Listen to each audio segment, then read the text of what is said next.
Hey guys, today I'm going to show you how to do a full bridesmaid makeover. This is my graduate from my industry makeup academy, and we're doing kind of like a demo for a Zoom call. So I'm starting by cleaning the skin with a makeup remover wipe just to kind of have fresh skin, remove any excess oil. This is D'Alba serum spray to prep her skin. She has normal to combination skin, so I'm prepping her skin pretty generically using eye cream, I think that was Estee Lauder Eye Cream, Embryolisse Lait Creme Moisturizer, and Aquaphor on the lips.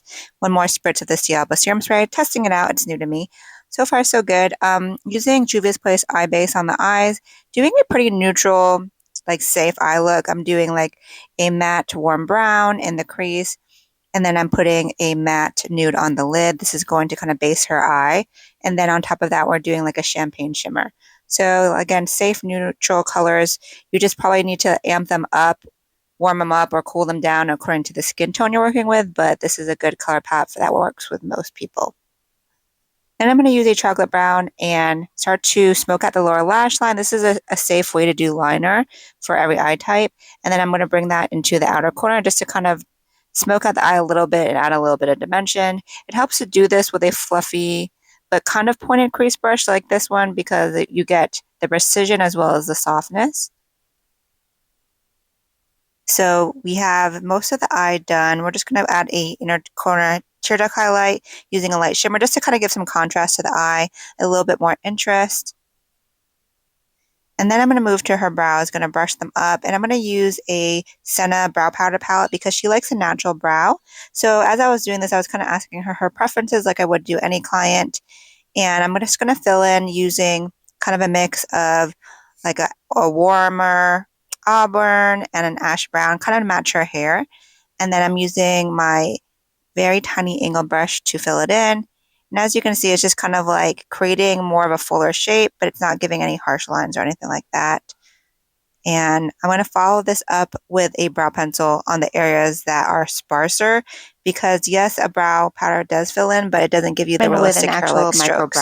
So this is a slightly darker brow pencil, micro brow pencil, and I'm using this on the areas that need a little bit more contrast so it looks more like hair.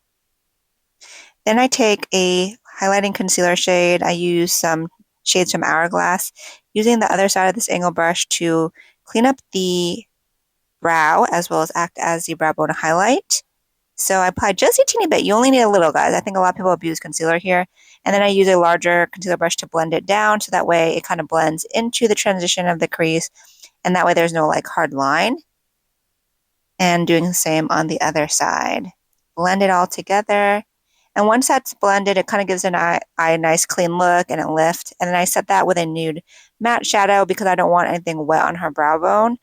And then I'm going to apply a teeny bit of a shimmer just on the highest part of the arch, just to kind of give another lift, a little bit of sheen, a little bit of interest and dimension, just at this highest point right here.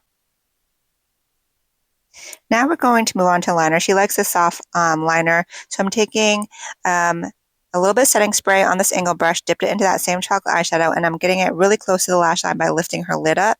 And then I'm smoking that out with a smaller pencil brush with the same eyeshadow but dry, so it gives it like that smoky look. This is a really easy way to do eyeliner because it doesn't have to be perfect. And now I'm measuring her false lashes. We're doing kind of like a really simple cat eyelash, nothing too strong or natural, just right in the middle. I love these lashes, but they do have a thicker lash band, so they do require a little bit of finessing. So I measured and trimmed it, and then I glued it on, and it really kind of makes the eyes a little bit more pop. And make sure once you put that lash on, you check, have them open their eyes, make sure nothing is poking them. Doing the same thing on the other side. And put it as low to the lash line as possible. Now I'm going to go into the face. So I'm going to let the eyes kind of just rest and let the lash glue dry, applying a gripping primer to the outside of the face and a mattifying primer from Make It Forever to the inside where her T-zone is, where it tends to be oily. I like to match the primer according to the skin type. And then we go in with corrector. I'm using a NARS Peach Undereye Brightener just to kind of correct a little darkness under her eye as well as in her little inner tear duct area. So that way I don't need a ton of concealer later. I'm focusing this only where there's darkness. I tend to do this on most people because I just like the way the corrector eliminates most of the darkness. And then I'm using a green color correcting primer with a larger rounded crease brush or concealer brush because I'm using it to take down redness on any blemishes. I like a green color correcting primer for this because it's not too pigmented, because green cream primers tend to make you really, really like ghost it out. So I'm just patting it on to reduce the redness, neutralize the redness with that green. And as you can see, like it did kind of take the red down. So I will need less foundation later on. So just pat, pat, pat. That's how you kind of get most pigment out of a product. Okay, so we're moving on to foundation. So I'm using my favorite foundation brush, which is a Pinnacle brush from Anissa Beauty. And I'm using Face Atelier foundation, which is my favorite Pro Brand foundation. It's from Canada. I use shades 0.5 and 1, which are the two lightest shades, because she is pretty fair. Mix them together. And this is a beautiful silicone-based foundation and that works on so many different skin types. So I make sure to pat that on because I don't want to disturb any of the blemish coverage underneath. And I work with light layers because I don't want to put a ton on. I only put as much as she needs. So I'm really patting it into the skin just so that way it goes into every single pore, nook and cranny. And then I take a look and I'm going to put another light layer. Like I said, foundation is best built in light layers. You don't want to put a lot at one time, so that's when it gets cakey, and nobody likes cakey. So pat that in. By patting it in, you're really like getting the most out of the coverage without having to use as much product. And then you can see my palette where I put the foundations on. I have a darker shade, which is number 3, that I'm going to apply on the outside of the face, just to give her a little bit more color and warmth. It's kind of beginning the contour phase, but I do like how this like brought color back to her face, because you kind of lose color when you do all that color correcting and the foundation, so it's nice to have a little bit of a warmth. So again, patting that in, definitely go down into the jawline, into the neck. Now we're moving into the contour. I'm using more of a taupey shade to kind of go with her cooler / neutral undertone. And this is really bringing the look together. I love a cream contour because it just blends so effortlessly into the skin. She has a longer face shape, so I'm focusing this on the lower half where it's longer. Her forehead isn't as large, so I'm just putting minimal there. And then we gave her a little bit by her cheekbone for some definition. So I like to tap this in so again I don't disturb the coverage I put underneath. Then I apply the same cream contour to her nose with a smaller brush. This is where I had to be careful because it was picking up a little bit of the product and the redness was poking through. But don't forget, you can always relayer a foundation or concealer if this happens. So then I'm taking my foundation brush and it has a little bit of product on it still. And I'm hitting the edges of that contour. This is going to help it blend really quickly and make sure that everything is just kind of like blown out, no harsh lines. Now we're moving on to our favorite part, which is the blush. She loves blush. I do too. So I'm taking a brighter pink from Made by Mitchell, patting that on to her temple as well as like the center of her under eye, just to give that really like youthful on-trend blush look. So again, we have to stamp this on because we don't want to disturb coverage. And here's a farther out angle so you can kind of see a perspective of the whole face. So blush is one of those things that you have to ask people's preference on because I really can go heavy. But now I'm using the same trick, blending the excess out with a foundation brush. Her lash started to lift on the inner corner, which is very normal. So I put a little bit of lash glue on this teeny little Q-tip, put glue on the band of the lash as well as on the lash line, and you just hold it till it sticks. So this is very normal, especially with this kind of lash. And then I take liner to make that sure that blends into the rest of the eye. Now I'm blending in the real lashes into the falsies with some waterproof mascara. Waterproof is a must for weddings. I use them on everybody, even if they say they're not criers. So I just make sure to blend that in together. And then I'll take my favorite Preo individual lash curler and just stamp everything together. This will lift the lash band. It will also make the lashes feel nice and tight and secure. So then a little bit on the lower lash line, we're taking a brown pencil from NARS. I just do the outer half and then I smudge it with brown shadow. She has a larger eye shape and she could probably handle me covering the whole lash line. But for the most part, outer half is safe. So then we do a little bit of mascara. You don't have to do this on everybody. Again, it's preference, but she has larger eyes and it looks good on her. But I skip this on some people. It's kind of preference. All right, now we're touching up any of those spots with a little bit more coverage. I'm using the Graftobian Cream Foundation as a concealer.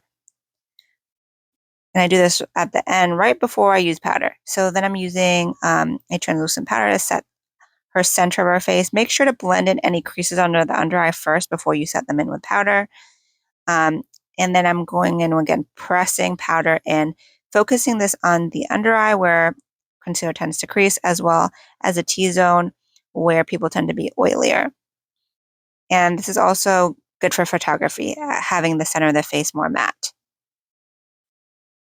For the rest of the face, I'm going to use the matching powders to cream. So we're doing powder blush. And this is going to bring the brush back a little bit because it does kind of fade naturally. So having 2 layers of blush really makes it last. And once I set that blush in, I'll move on to a mineralized powder, setting that contour into place with a darker powder. And then I'm going to use the skin tone powder to set in the rest of her face. Bring this down the neck and to the body, wherever you need it.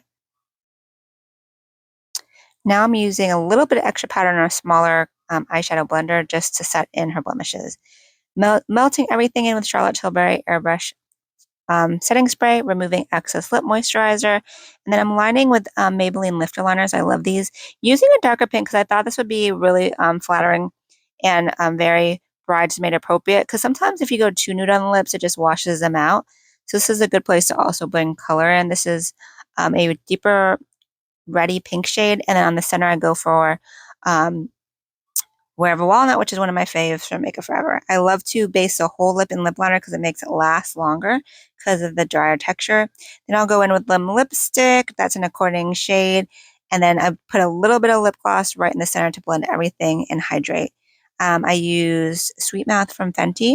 And then I go back in the end and use liner again just to make sure everything is nice and neat and blended. Then I'll take a Q-tip at the end to clean up the outer lip line. I have these little tiny Q-tips from AKC, which are amazing. I use these for the lash glue as well. Touching up any little spots with my Charlotte Tilbury Flawless Setting Powder. This is like a great last step just to make sure everything is locked in and blended out. At the end, I like to take a little body shimmer. This is Urban Decay Face Bond Illuminator, and put something on the body because it doesn't look right if you have all this makeup on the face and then nothing into the body. And then it doesn't make sense to have a shiny body and the face is matte. So I'll take a little bit of excess and put it on the top of her cheekbone just to make sure everything relates. So face and neck and chest are covered. And this looks good with most dresses that tend to show the body a little bit more. So yeah, after that, Kryolan fixing spray to lock everything in. And this is the final look. Very pretty, bridesmaid, friendly makeup. Will go with any color dress. Again, you can slightly change the colors for different skin tones. Hope you guys enjoyed this tutorial, and I will see you guys on the next one. Ciao, Bellas.